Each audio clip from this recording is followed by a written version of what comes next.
Hello, everybody. Happy Monday morning. It is the beginning of the Thanksgiving week. We're looking forward to this Thursday, Thanksgiving Day, when we can give thanks for all that is good and helpful in this country, unlike our Congress, that sit in a quandary about how to cover up the hypocrisy that is the United States government at this particular point, especially in our House of Representatives and along with our Senate. You'll see here some real hypocrisy as we go through the day, but we're going to try and keep this week positive.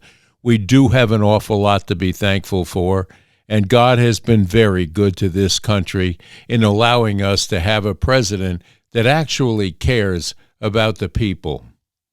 And we need to be very thankful to God, the Father, and the Son, Jesus Christ, whom all praise, honor, and glory go to on this upcoming Thanksgiving feast that we'll sit down to and give thanks to everything under the sun except the people who we should be thanking, and that is Christ.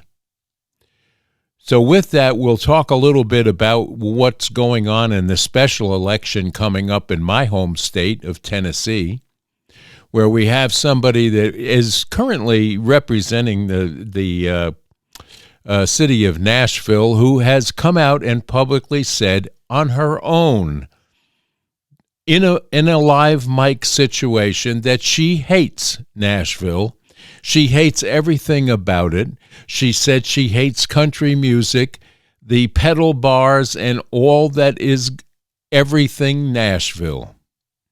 Now she's trying to say that the Republicans are going to make this up and use it against her. I highly doubt that that's the situation, because she has, in her own words, done this to herself. Talk about self-destruction. But don't worry, because as you'll see here, she has some of the best on her side. She has, they're calling her the AOC of Tennessee right now, and the AOC of Nashville. But she's had Harris there. Then she's had, several of the ranking Democrats come out on her behalf to try and say that she is the answer for not only Nashville, but the state of Tennessee, which they would love to see turn blue at some point. But this woman is, at best, a real joke. Let's take a look right here. Tennessee, my home state, where there is a special election because Representative Mark Green resigned. And now the Republican and Democrat, obviously, in the special election that'll be held in December. But the Democrat nominee, Afton Bain, who had former Vice President Kamala Harris come just recently down to visit her, she is the state representative currently that represents Nashville, where we have spent so much time, one of the greatest cities in America. She literally admits that she hates her own city of Nashville. Listen to this. I've been heavily involved with the Nashville mayoral race because I hate the city. I hate the bachelorettes. I hate the pedal taverns. I hate country music. I hate all of the things that make Nashville, apparently, an it city to the rest of the country, but I hate it. Okay. So, of course, I hate country music. So, of course, this thing resurfaces, this clip resurfaces, and she then claims that Republicans are trying to do some kind of hit job on her. And it's like, it's not like it was a sneak recording. She was like talking into a microphone when she said all of these things. But the thing that's so amazing to me about this is that she's already in the state legislature representing Nashville, and this is what she thinks of her home city. Yeah. Well, here's how by the way, you're right. She did the hit job on herself. Yeah, exactly. But here she is trying to defend what we all think is the indefensible. It's a tweet. She went to social media, but you're right. She wrote this. No, I do not hate the city I represent, the National GOP's new attack that I hate Nashville. I've cried in the Country Music Hall of Fame no less than 10 times they're panicking because we're close to winning. Eyes on the prize, y'all. Let's go. Oh. She, by the way, has been labeled the AOC of Nashville. She has far left politics. And, you know, it's not only Kamala Harris that went in, but you also had Representative Jasmine Crockett go down and try and rally for her. The Republican Matt Van Epps is the other candidate, and we're going to see how this plays out. But, yeah, I mean, you talk about sort of stepping in it. Like, you can do a lot of things wrong, but you can't hate the actual city you represent. You can't, because those are your voters. You can't hate your voters or your city. But putting y'all in her tweet might just Kind of an affected y'all. Yeah. I don't think that's naturally how she talks. All right, so when's that election? That's next week, right? December 2nd? December 2nd, yes, correct. All right, we'll see how that goes. That is the AOC of Tennessee and all the accoutrements that go along with her. There'll be no living in this state if people like this garner any seats of power. And talking about garnering seats of power and never leaving, we have the feebled Maxine Waters. She got called out by Maria Salazar, who is a Cuban of the Cuban descent, and laid out exactly what Maxine Waters has been up to in her many, many, many years sitting in the seat of power that she is and loving Fidel Castro and socialism and communism along with it, and she did not like being called out for it. Let's take a look here. If there is someone who has seen the horrors of socialism up close within the Democratic Party is in the House, and it's the Honorable Congresswoman Maxine Waters. And I would love for you to support this resolution specifically, because Madam Waters, for decades, you traveled to Cuba dozens of times to visit Fidel Castro personally, whom you consider your friend. Madam Waters knew that the Cuban jails were full of political prisoners, and the Cubans did not have the same privileges that we are having right now to speak freely. At that time, Madam Waters never raised her voice to denounce the horrors of socialism, Mr. Speaker.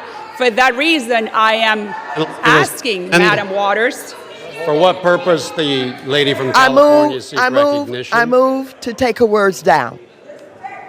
Order. The House will be in order. The lady from California, for what purpose do you rise? I rise to take down her words. The hypocrisy just never ends when it comes to Maxine Waters and the other geriatrics that will not relinquish their seats of power in our Congress. The hypocrisy in our Congress is just running out of hand wild. If you just look briefly at people like Hakeem Jeffries and this other one that was texting with Epstein, Miss Plaskett, or I call her Plastic, because the lies that they got caught in and the excuses that they came up with on the weekend shows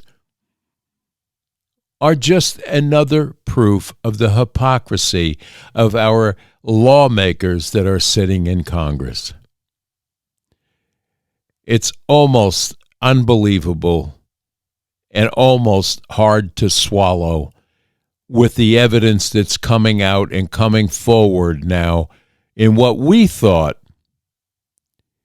was a great government. It's going to be hard to believe the government any longer until some of these things are straightened out and some of these people are taken out of a seat of power and put where they belong. And some of them, it's a geriatric home. Maxine Waters, right there on the top of that list. It's incredible the answers that Hakeem Jeffries could come up with when questioned over the weekend shows about he and Plaskett's conversations post having the emails released. They can lie straight-faced to you with not even a monicum of sorrow or regret for what they have been pulling over on the United States of America as lawmakers, and one sitting in a seat of power in the House of Representatives. Let's take a look here. About as easy to follow as a weather vane in a hurricane. First, that was Democrat Stacey Plaskett downplaying why she talked to Jeffrey Epstein, and then Hakeem Jeffries flip-flopping, saying he didn't, and then he did, and then he said, yeah, he did speak with Democrat Plaskett over the Congresswoman letting Jeffrey Epstein coach her in questioning Trump's former lawyer, Michael Cohen, during a 2019 hearing. And then that was Democrat Minority Whip Catherine Clark, not ready to respond to that. Plus, then you heard Democrat Jasmine Crockett claiming, well, Epstein was just Plaskett's constituent. Let's welcome back to the show Fox News contributor Joe Contra. Joe, great to have you back on. So should voters out there just take Democrats' word for it that a convicted sex trafficker and sex predator was just a constituent of Plaskett who happened to have her personal phone number and was texting her during that hearing?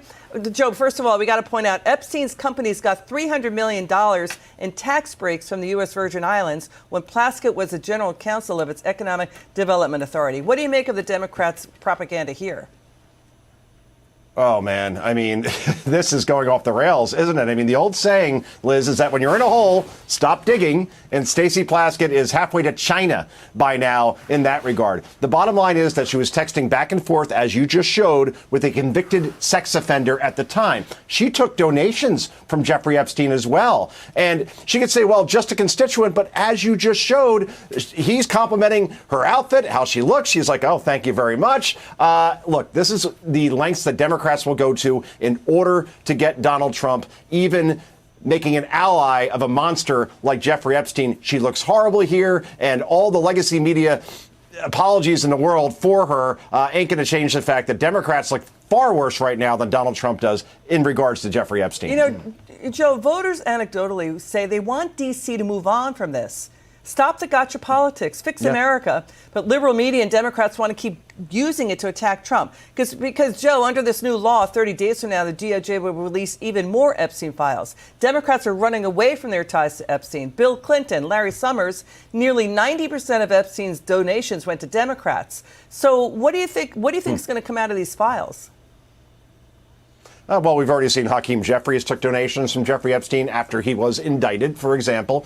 We're going to see a lot of smoke. What I think we won't see is anything that is going to be very, very negative about Donald Trump as far as all the innuendo that Democrats are throwing at him. And the reason why I know this, Liz, and that we know this in general, people that are sane and sober, is because when Donald Trump ran for president in 2016, 2020, and 2024, all those three times when Democrats were in power, they didn't weaponize this against Trump. If there was anything in there against him, they would have used it by now, and they have not. So this is going to be like Russia collusion all over again, a big nothing burger that will eventually boomerang back to Democrats who have been hyping this for weeks and now are realizing that, we look a far, far more culpable here than Donald Trump ever could in regards to that man you see on that screen, that monster Jeffrey Epstein. And, Joe, there's also this Democrat Jasmine Crockett's off-the-wall merry-go-round explanation for why she falsely smeared EPA Chief Lee Zeldin, falsely claiming Jeffrey Epstein had donated to him. It was a different Jeffrey Epstein, a Dr. Epstein, who donated years after the other convicted sex offender was already dead. Watch this. Who also took money from somebody named Jeffrey Epstein, as I had my team dig in very quickly. Mitt Romney, the NRCC, Lee Zeldin, George Bush, Win Red, McCain Palin, Rick Lazio.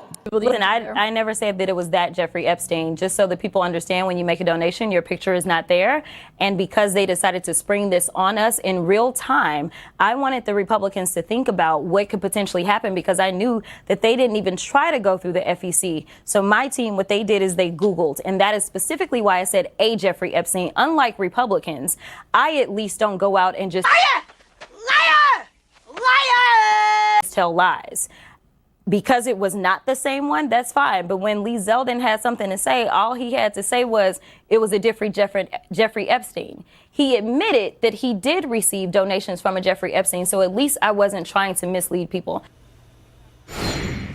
That's absolutely nuts, what she just said. It is off the wall crazy.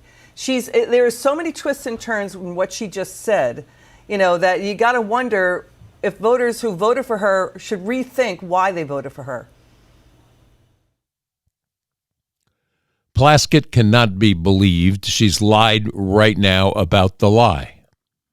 Hakeem Jeffries, has been all through this government shutdown, lying on a daily basis, blaming Republicans, and by no stretch of the means do I mean to tell you that there are Republicans that are innocent of everything. There's some real bad ones on that side of the aisle as well, and we'll get to them one by one as they're exposed.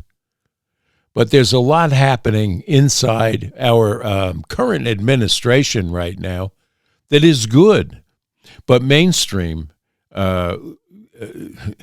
propagandists that are called mainstream media will not tell you is the successes of the Trump administration.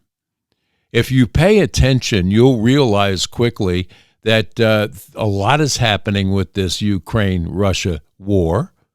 It's looking very positive. They continue in our Congress to throw mud on the president and the president's cabinet. This is wrongful.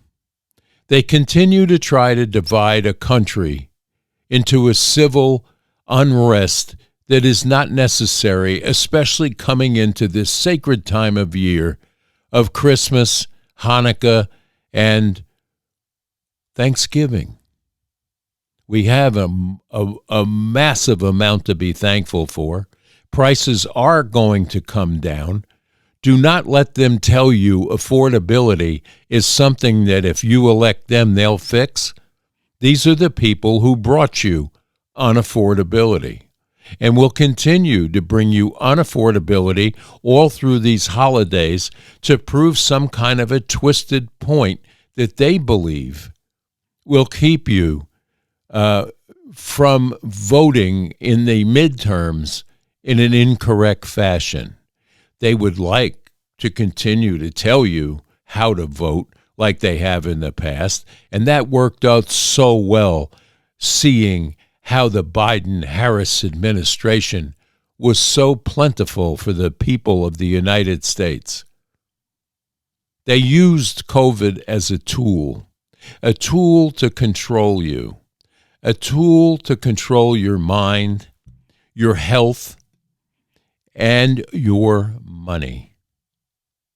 It taught people, especially the last couple of generations, that they can lay at home in their basement and play video games and feel feel safe for themselves and wear masks when you go out and protest often. But make sure you have a mask on when you do it, and when you're protesting against law enforcement agents that have to wear masks so they're not doxxed and identified and their families put in harm. That's bad. But they can wear their mask on the fear that maybe they'll be recognized and brought to task for what they are doing in the streets of this beautiful country. It's time to pray, and pray hard, that this does not go any further. I watched this weekend on the protest march that they had in front of the Lincoln Memorial in Washington, D.C. It was disgusting to see these perverts out there dressed in costumes, acting like furry animals, and carrying signs that were so far from the truth that it was hurtful to watch.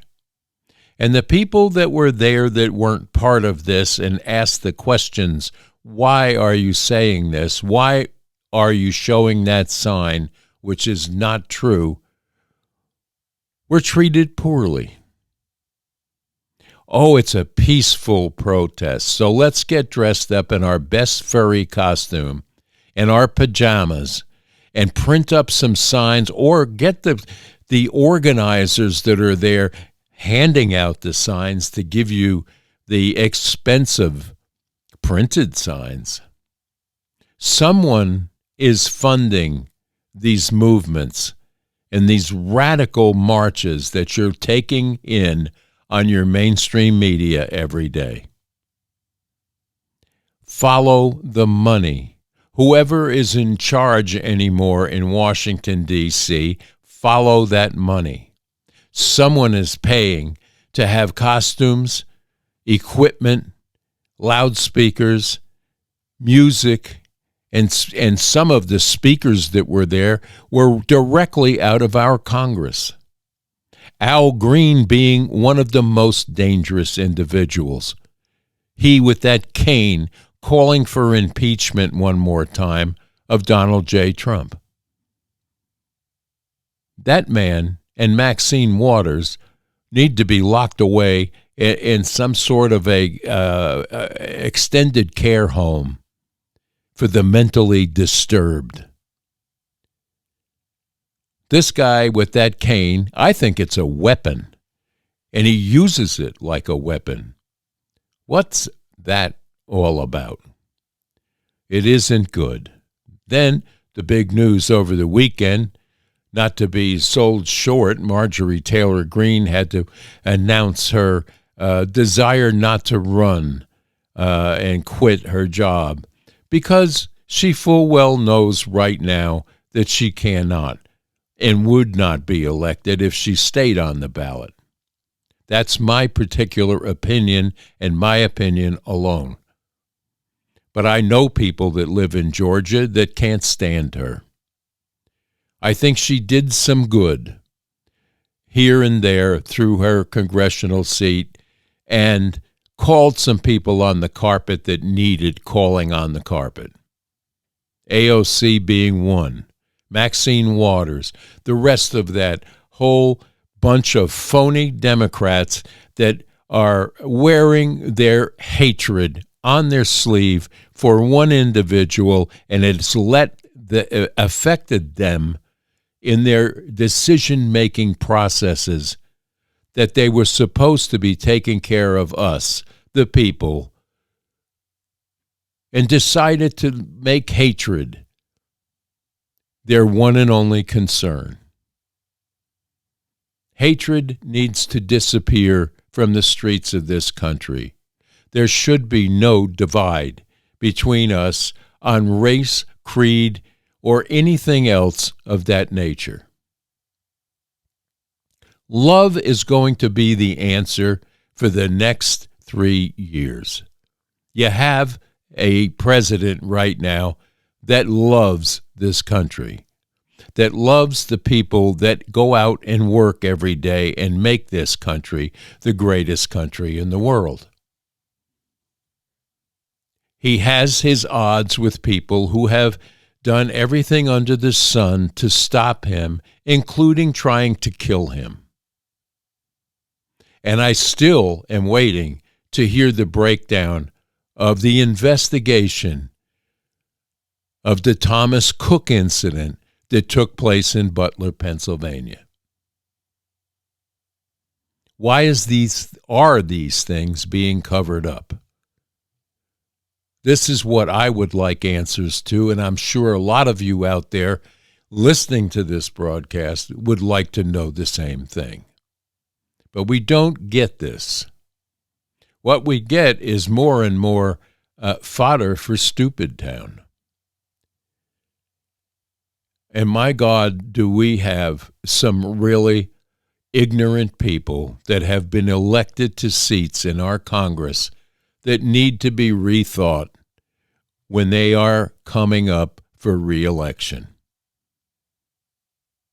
You'll have to ask God and pray every day for guidance in your own decisions on who you want to bring in to this government to either stay the hypocritical house of horrors that it is, or change it for the better with people that will work for you, the voter who put them in office to do the right thing at the right time. And through the grace of God, this country will survive.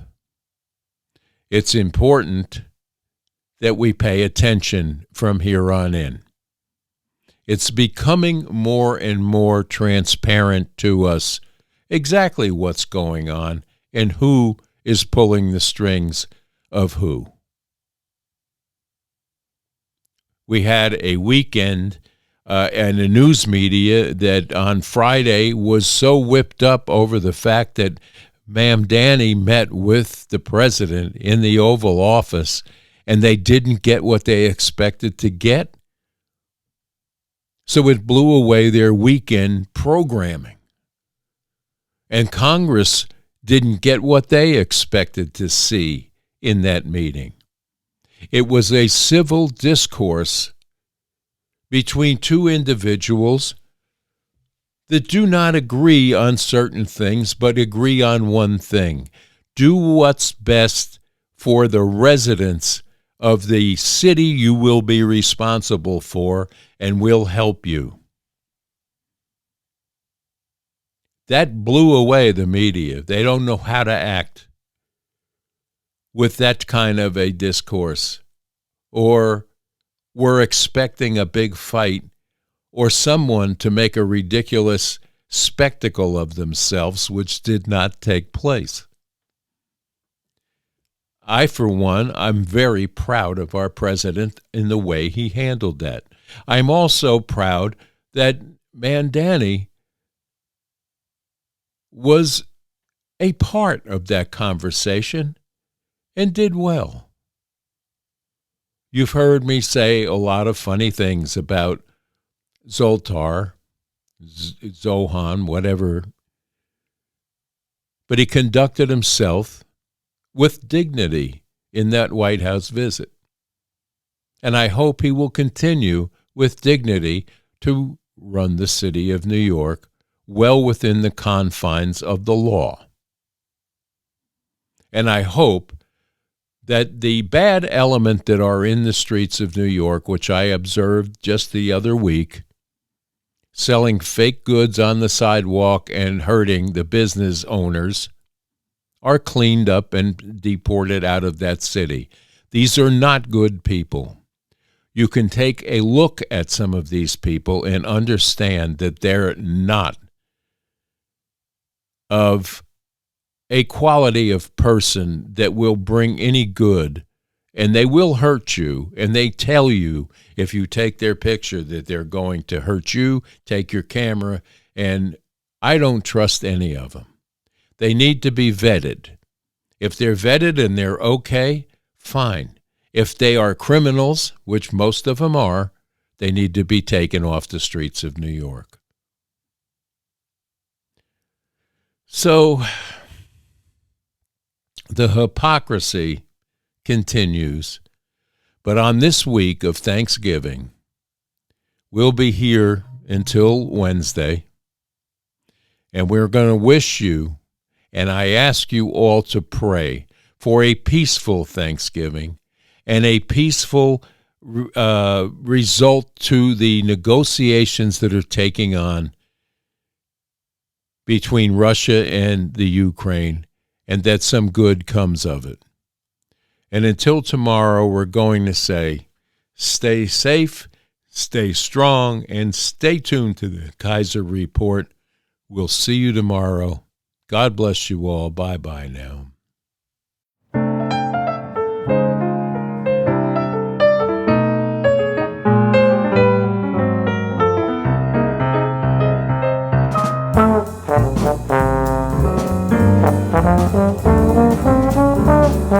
Thank you.